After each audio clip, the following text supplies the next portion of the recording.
son los 4 imperios más poderosos del mundo antiguo, el día de hoy tocaremos este tema, no sin antes mencionar de que a través de los años surgieron diferentes imperios que se trazaron como objetivo expandir sus dominios mediante las guerras, siendo los pueblos más débiles los que sufrían la arremetida de dichos imperios. Pero ¿cuáles son los 4 imperios más poderosos del mundo antiguo? Bueno, el primer imperio es el Imperio Babilónico. El Imperio Babilónico fue uno de los más poderosos de su tiempo y tenía su epicentro en la famosa ciudad de Babilonia. Este imperio tuvo dos fases bien diferenciadas. Una primera fase de esplendor, aproximadamente entre los años 1800 y 1600 a.C., y la otra fase denominada el Neo-Babilónico, que se extendió por los siglos VII y VI a.C. Y el fin del Imperio Babilónico llegó finalmente con la invasión del rey persa Ciro II, conocido como el Grande. Babilonia fue un importantísimo centro cultural que recogió numerosas tradiciones, culturas y conocimientos acadios y sumerios. Organización política. Los babilonios eran una civilización avanzada, capaz de crear grandes templos y una ciudad que debió ser un verdadero paraíso. De Babilonia es la primera ley escrita, un lugar especial desde donde se organizaba todo el imperio. Y ante esto surge la pregunta, ¿cómo se distribuía el poder? Bueno, el Imperio Babilónico estaba gobernado por un rey que era la autoridad absoluta en el territorio. En la historia de Babilonia, el más destacado de ellos fue Hammurabi, que reinó entre los años 1790 al 1750 a.C. aproximadamente. Además de su importancia como conquistador, este rey redactó el Código de Hammurabi, que es el primer código de leyes escritas de la historia. Ahora bien, es necesario destacar que este código ya otorgaba a la mujer los mismos derechos que al hombre. Por otra parte, Hammurabi era un monarca absoluto, y con esto se quiere decir que se encargaba de ejercer el poder legislativo, judicial y ejecutivo. Él mismo se encargaba de dictar las normas a su estilo y hacerlas cumplir. Asimismo, debajo de su cargo había otro inferior que estaba formado por gobernadores y algunos administradores. No todos podían serlo, era un grupo muy selecto y eran elegidos por el mismo rey. Después de ellos se encontraban los alcaldes y los consejos de ancianos, que debido a su experiencia se encargaban de la administración de la localidad. Ahora bien, durante su reinado, Babilonia se convirtió en el centro principal del comercio con todas las comarcas de Asia Occidental. Y cuando este rey Hammurabi murió, el imperio no se detuvo, sino que su esplendor siguió creciendo a lo largo de 2 siglos más. Ahora entramos a la expansión territorial. La gran expansión territorial del primer imperio babilónico fue llevada adelante por Hammurabi. Este rey avanzó sobre las ciudades sumerias de la Baja Mesopotamia y posteriormente llegó a dominar la Alta Mesopotamia hasta la ciudad asiria de Mari.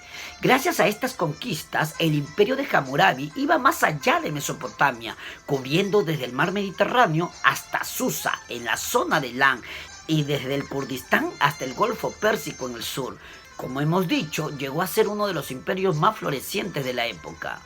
Y ahora entramos a las actividades económicas. La base de la economía era la agricultura, que al igual que los acadios y sumerios, dependía de la construcción de canales para el riego. También había un importante desarrollo de la ganadería. Los impuestos o tributos al imperio se pagaban en especie, es decir, se entregaban los distintos productos en que cada región trabajaba. El comercio y el desarrollo de la tecnología y de las infraestructuras también se vieron afectadas muy positivamente por el desarrollo cultural y en especial del desarrollo de las matemáticas y las ingenierías. Por una parte, se necesitaban conocimientos de ingeniería avanzados para poder realizar los planos de todos los diques, presas y demás obras de gran tamaño que se llevaron a cabo en la época, recogidas sobre todo de los conocimientos previos de los sumerios.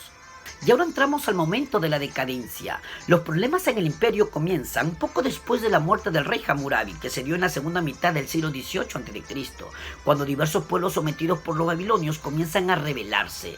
Y la caída final del imperio llegará en el siglo XVI a.C., cuando los pueblos de los hititas invaden la ciudad y la destruyen. Posteriormente llega un nuevo imperio de esplendor del imperio babilónico, pero este termina finalmente con la invasión por parte del imperio persa en el año 539 a.C. 2. El Imperio Medo-Persa. El Imperio Persa se formó de la unión de los pueblos medos y persas y se desarrollaron en la meseta de lo que hoy es conocido como Irán, hacia el año 1500 a.C. Ahora bien, se expandieron a lo largo del Medio Oriente y Darío I fue su principal impulsor a nivel económico y territorial, aunque su expansión territorial se inició con el reinado de Ciro II. Imperio Medo, inicios del Imperio Persa. Alrededor de los años 1500 a.C., los persas ocuparon las regiones occidentales de Irán, indoeuropeos venidos del otro lado del Cáucaso. Otros grupos penetraron en Asia Menor. Alguna de sus ramas siguió su camino hacia la India. Los que aquí se quedaron se llamaron medos y persas. Estos se establecieron en las comarcas meridionales y los primeros en el norte.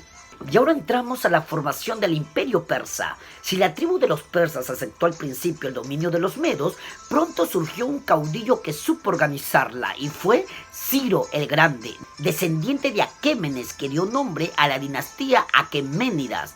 Gran político y excelente general, unificó a sus compatriotas y se incorporó los medos al vencer a su rey Astiages en el año 550 a.C. Desde ese momento se lanzó a la conquista de los reinos vecinos, Lidia y Babilonia. En el año 546 a.C., Ciro vence en Sardes a Creso, el último rey de Lidia, y se anexiona este país. Luego, en el año 539 a.C., se apodera de Babilonia, que se encontraba mal defendida.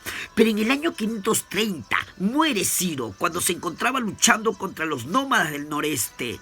El primer gran imperio indoeuropeo estaba sólidamente establecido. Ciro se mostró tolerante, política seguida por sus inmediatos sucesores, y permitió a los judíos el regreso a Jerusalén, aproximadamente en el año 538 a.C. Y ahora entramos al periodo del rey Darío I. Darío I, de otra rama de la familia, ocupó el trono y apaciguó el imperio. Volvió a Egipto, conquistando el afecto de su población por su trato moderado en el año 517 a.C. La llegada al Egeo le puso en contacto con el mundo helénico y realizó una expedición a Escitia, la actual Ucrania, atravesando el Helesponto y el Danubio, en la que tomaron parte los griegos del Asia Menor, sometidos a su poder en el año 515 a.C. Poco después, las ciudades jonias se sublevaron e incendiaron Sardes. Atenas les ayudó. Este es el motivo de las guerras médicas, lucha entre dos ramas de la gran familia indoeuropea, cada una con ideales distintos. Y a pesar de que Persia contaba con la mayor fuerza militar y política, no pudo vencer a los pequeños estados griegos. Ahora bien, Darío I fue un gran monarca, humano y razonable como Ciro. Con él llega a su perfección el sistema administrativo que un imperio tan vasto requería. Se dividía en 20 provincias, incluyendo el Penyaj en la India, conquistada en el año 510 a.C. Cada provincia tenía a su frente un sátrapa que dirigía libremente los asuntos interiores.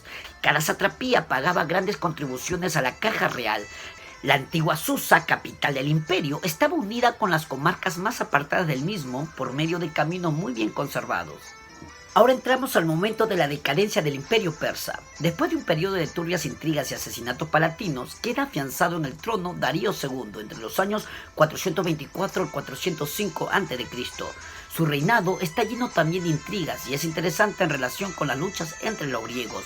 A su muerte, en el año 405 a.C., lo releva su hijo Artajerjes II, pero su otro hijo, Ciro el Joven, busca arrebatar el reino a su hermano Artajerjes II con la ayuda de un ejército de mercenarios griegos. En Cunaxa los griegos vencieron, pero Ciro el Joven murió y pasaron grandes penurias para llegar a la costa del Mar Negro.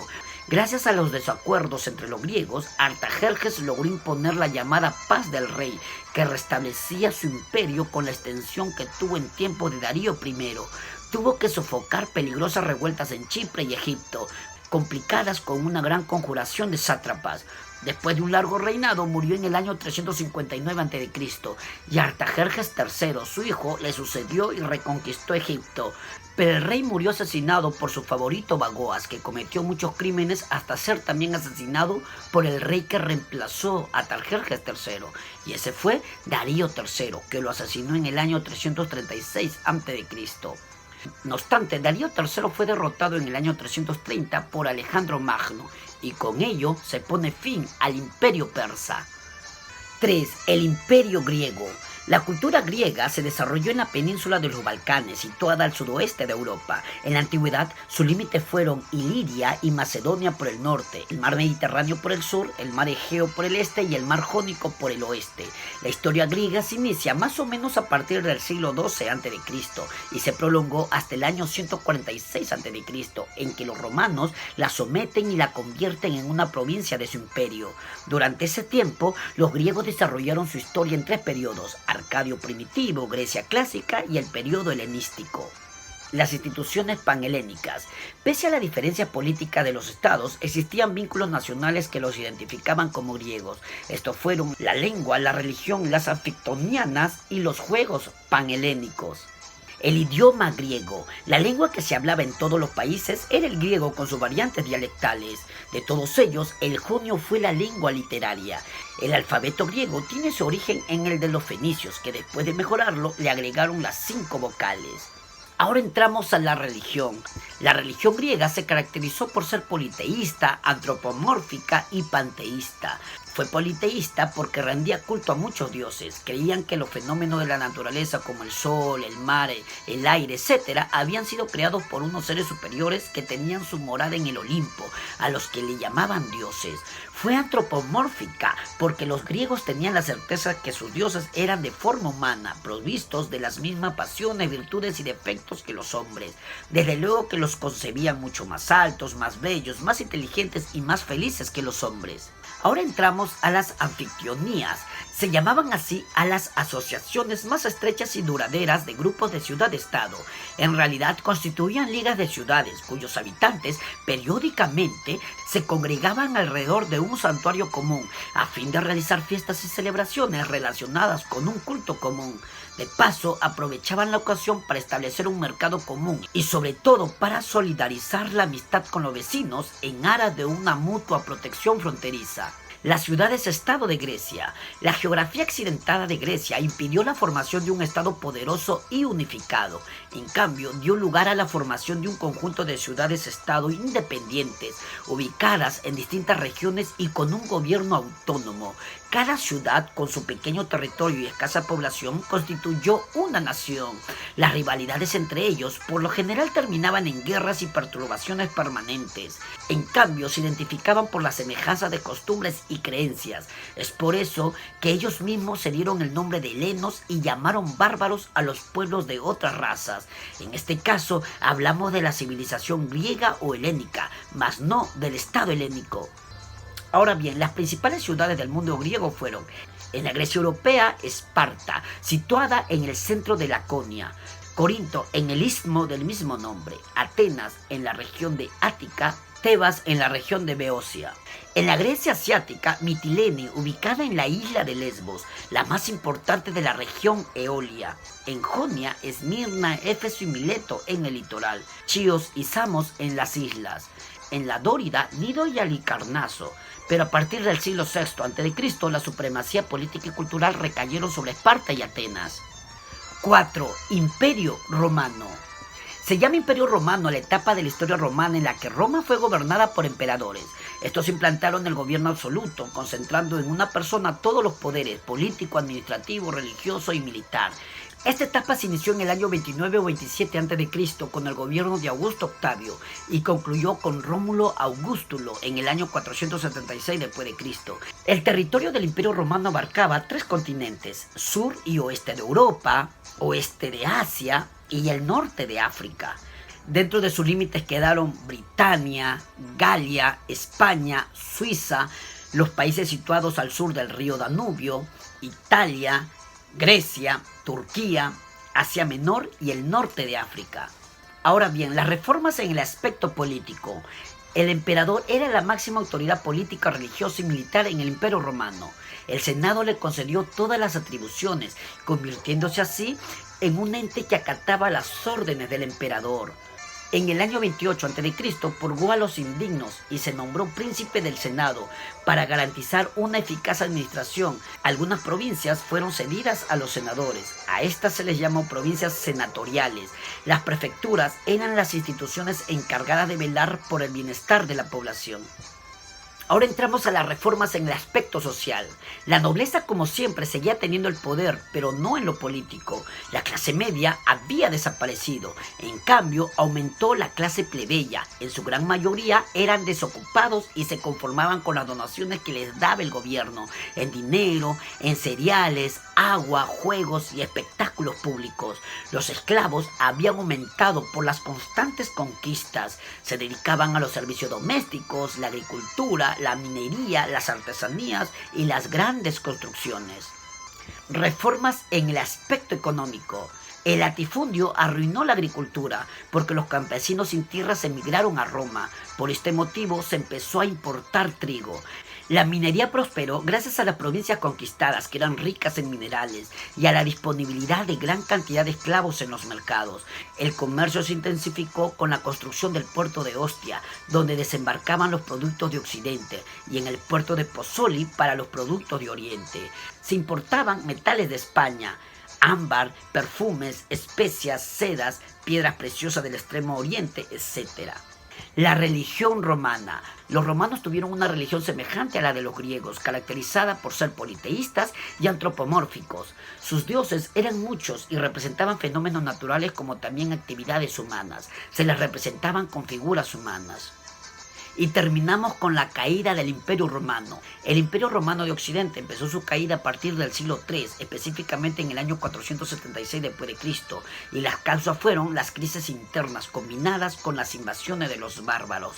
Y luego la otra parte del Imperio Romano de Oriente cae en el año 1453 por los turcos otomanos, y con ello se pone fin al conocido y famoso Imperio Romano.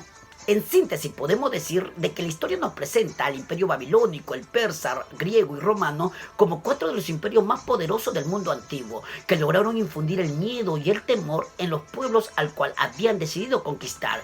Y esto es muy curioso porque lo que la historia nos presenta ya la Biblia lo registra específicamente en el libro del profeta Daniel capítulo 2, donde nos habla de estos cuatro imperios poderosos que iban a gobernar el mundo, demostrándonos así de que lo que menciona la Biblia es respaldada por la historia.